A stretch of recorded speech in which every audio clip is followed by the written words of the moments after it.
안녕하세요. 경제 기사 보면 늘 나오는 인플레이션, 실업률, 또 뭐 경제 성장률 이런 거시경제 지표들 있잖아요. 이게 대체 왜 이렇게 오르락 내리락 하는 걸까요? 그리고 뭐 정부나 중앙은행이 내놓는 정책들 이게 과연 효과가 있는 건지. 오늘 저희는 당신이 보내주신 경제학 교과서 6장 총수요, 총공급 모형 이걸 보면서요. 이 질문들에 대한 답을 좀 찾아가 보려고 합니다. 예전에 ISLM 모형은 주로 수요 쪽 얘기였다면 오늘은 물가 변동이랑 공급 측면까지 다 넣어서 경제 전체의 큰 그림을 그리는 아주 핵심적인 도구를 살펴보는 거죠. 뭐 경제의 등락이나 정책 효과를 이해하는 열쇠, 바로 이 ADAS 모형에 있다고 하니까요. 자, 한번 깊이 파고 들어볼까요? 네, 맞습니다. 이 총수요 총공급 모형, 그러니까 ADAS 모형이라고 하죠. 이게 한 나라 경제 전체의 생산량 Y라고 하고요. 그리고 물가 수준 P, 이 두 가지 거시 변수가 어떻게 결정되는지 보여주는 가장 기본적이면서도 아주 강력한 분석 틀입니다. 당신이 매일 접하시는 그런 복잡한 경제 현상들, 그 배경을 이해하는 데 정말 큰 도움이 될 거예요. 중요한 점은 뭐 사과 하나, 배 하나 이런 개별 상품 시장이 아니고요. 경제 전체, 그러니까 모든 재화와 서비스에 대한 총체적인 수요와 공급, 그 상호작용을 본다는 겁니다. 좋습니다. 그럼 먼저 경제 전체의 수요, 총수요, aggregate demand, AD부터 시작해보죠. 자료 보니까 총수요 곡선은 우하향한다고 돼 있어요. 이거 그냥 개별 상품 수요 곡선이랑 비슷하네요? 근데 이건 경제 전체 이야기잖아요. 왜 전반적인 물가 수준, 이게 오르면 사람들이 재화나 서비스를 덜 사려고 하는 걸까요? 뭐 사과 가격 오르면 사과 덜 사는 거랑은 좀 다른 이유겠죠? 정확한 지적이세요. 그 개별 상품 수요랑은 원리가 좀 다릅니다.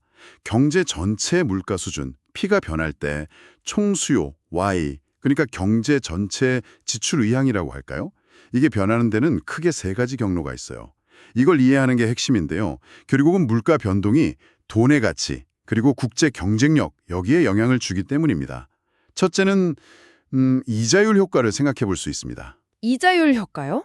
네, 물가가 전반적으로 오르면 당신이 가진 돈의 실질 가치, 그러니까 MP라고 쓰죠. 이게 떨어지잖아요. 그렇죠. 같은 돈으로 살 수 있는 게 줄어드니까. 맞아요. 그럼 시중에 실질적인 돈의 양이 줄어든 셈이니까 돈을 빌리는 비용, 즉 이자율이 오르게 됩니다. 이자율 오르면 기업은 아무래도 투자하기 좀 꺼려지고 가게도 대출 이자 부담 때문에 소비를 줄일 수 있죠.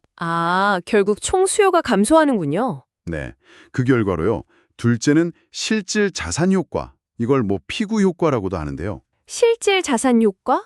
피그 효과? 네, 이건 반대로 물가가 하락할 때를 생각해보면 좀 쉬워요. 물가가 내릴 때. 네, 물가가 내려가면 당신 지갑 속 현금이나 은행 예금 같은 자산 있잖아요. 그 실질 구매력이 커지는 거죠. 뭔가 더 부자가 된 느낌이 들겠네요. 그렇죠.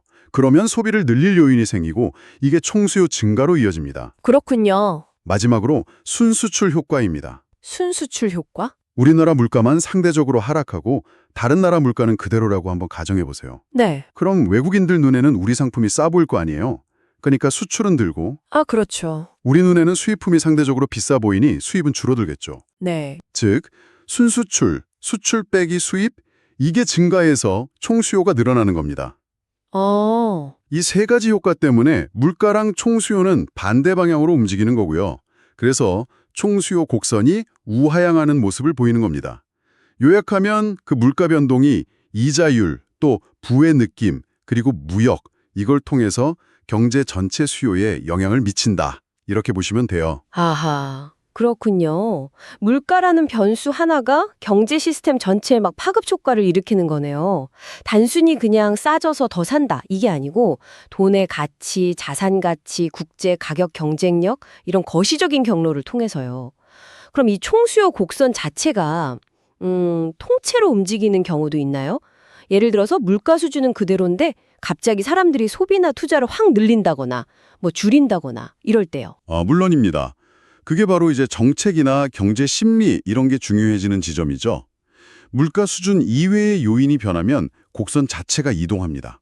물가 말고 다른 거요. 네, 예를 들어서 정부가 뭐 도로 놓고 공항 짓고 이런 인프라 투자를 늘리는 그런 확장적 재정 정책을 쓰거나 또는 중앙은행이 기준금리를 낮추거나 돈을 더 푸는 그런 확장적 통화 정책을 사용하면 모든 물가 수준에서 총수요가 이전보다 커지니까 AD 곡선이 오른쪽으로 이동합니다. 아, 오른쪽으로 수요 증가니까. 그렇죠.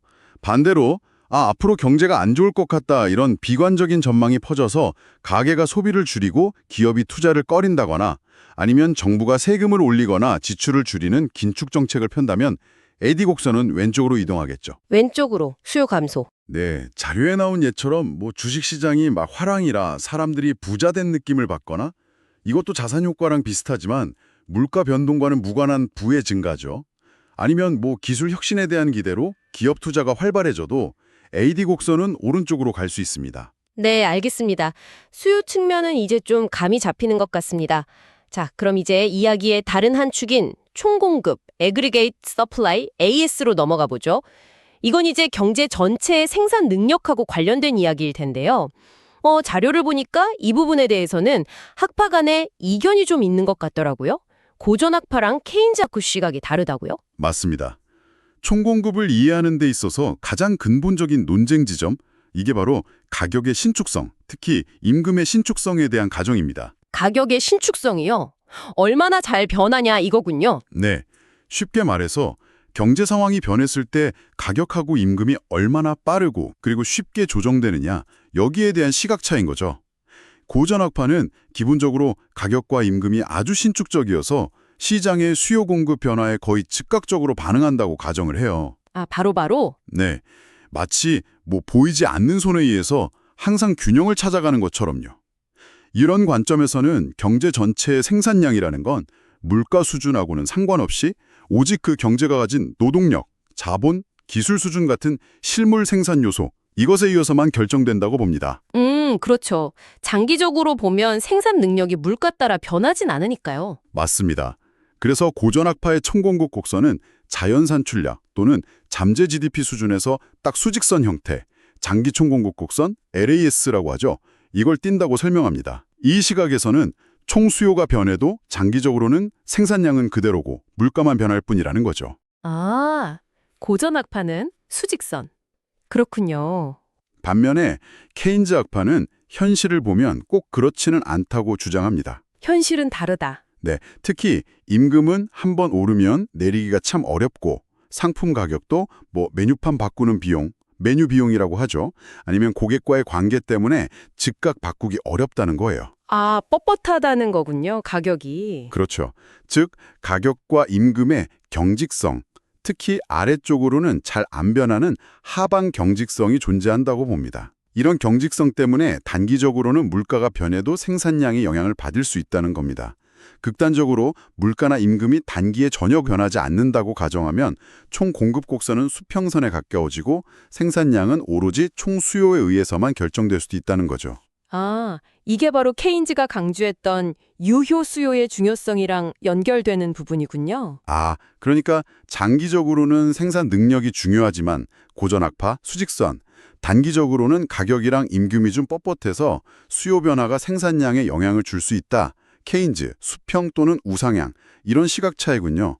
그럼 그 단기에 해당하는 우상향하는 단기 총공급 곡선 SRAS는 왜 나타나는 건가요? 자료의 Y는 YN 플러스 알파 PPE라는 수식도 나오던데 좀 더 쉽게 설명해 주실 수 있을까요? 네, 그 수식이 단기 총 공급의 핵심 아이디어를 담고 있습니다. Y는 실제 생산량, YN은 장기적인 잠재 생산량, 그러니까 자연 산출량이고요. P는 실제 물가, P2는 사람들이 예상했던 물가 수준입니다. P 빼기 P, 실제랑 예상의 차이군요. 맞습니다. 그리고 알파는 그 예상이 빗나갔을 때 생산량이 얼마나 민감하게 반응하는지를 보여주는 값이고요. 이 식의 의미는 이렇습니다. 단기적으로 실제 물가 P가 사람들이 예상했던 것, P2보다 높으면, 예상보다 높으면, 네, 기업들이 생각보다 가격이 좋네? 이렇게 느끼거나 혹은 다른 이유로 생산을 늘리게 돼서 실제 생산량 Y가 잠재 생산량 YN보다 일시적으로 높아질 수 있다는 겁니다. 반대로 실제 물가가 예상보다 낮으면 생산이 좀 위축되고요. 그래서 단기적으로는 물가랑 생산량이 같은 방향으로 움직여서 SRAS 곡선이 우상향하는 거죠. 아하, 그럼 왜 그런 일이 생기는 거죠?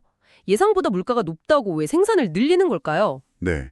왜 그런지에 대해서 자료에서 몇 가지 모형을 제시하는데 가장 직관적인 설명 중 하나가 명목임금 경직성 모형입니다. 명목임금 경직성. 네.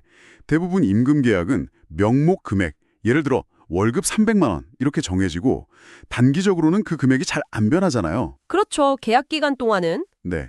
그런데 예상치 못하게 물가 P가 5% 올랐다고 해봅시다. 노동자의 명목임금 W는 그대로인데 물가만 올랐으니 실질임금 W바가 학 WP가 하락한 셈이죠. 아, 월급은 그대로인데 물건값이 올랐으니 실질적으로는 임금이 깎인 거네요. 그렇죠.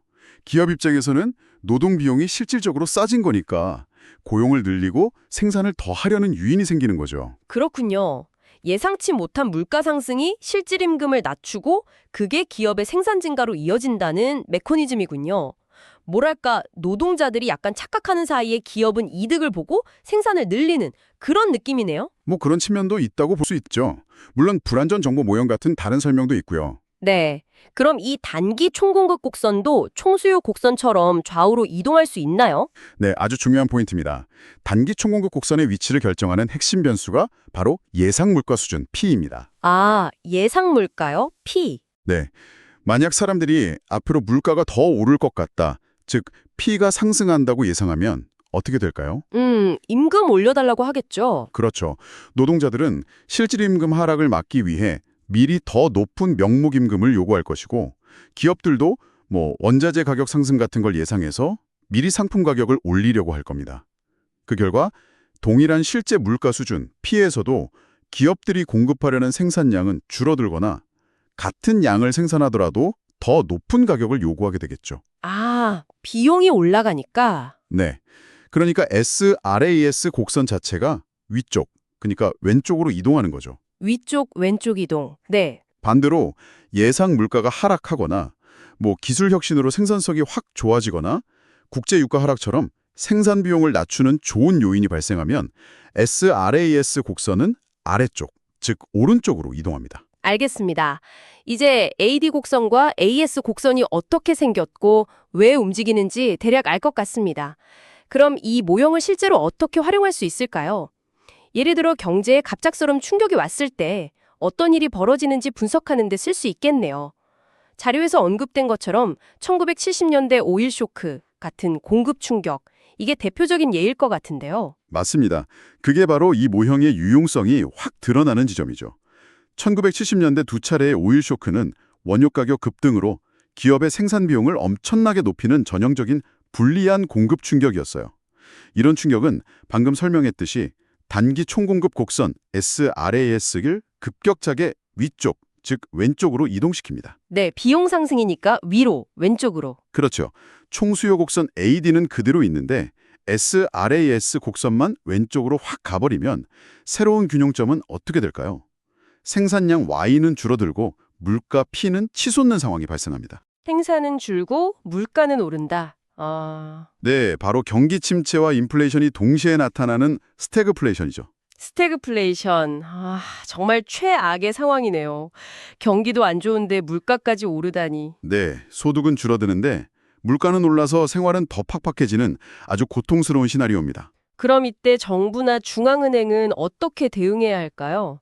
총수요를 늘리자니 물가가 걱정되고 물가를 잡자니 경기가 더 나빠질 것 같고 정말 딜레마일 것 같은데요. 정확히 보셨습니다. 정책 당국은 아주 어려운 선택에 직면하게 됩니다. 경기 침체를 막기 위해서 재정 지출을 늘리거나 통화량을 푸는 확장적 총수요 관리 정책을 쓰면 생산량 감소는 어느 정도 막을 수 있겠죠. 하지만 이미 들썩이는 물가를 더 자극할 위험이 아주 큽니다. 그렇죠. 불난데 기름 붓는 격이 될 수도 있겠네요. 맞습니다. 반대로 물가 안정을 최우선으로 삼아서 긴축 정책을 펴면 인플레이션 압력은 좀 완화되겠지만 경기 침체와 실업은 더 깊어질 수 있죠. 어느 쪽도 쉽지 않군요. 네, 어떤 선택을 하든 비용이 따릅니다. 그래서 이 공급 충격에 대해서는 총수요 관리 정책만으로는 한계가 있다는 인식이 커졌고요.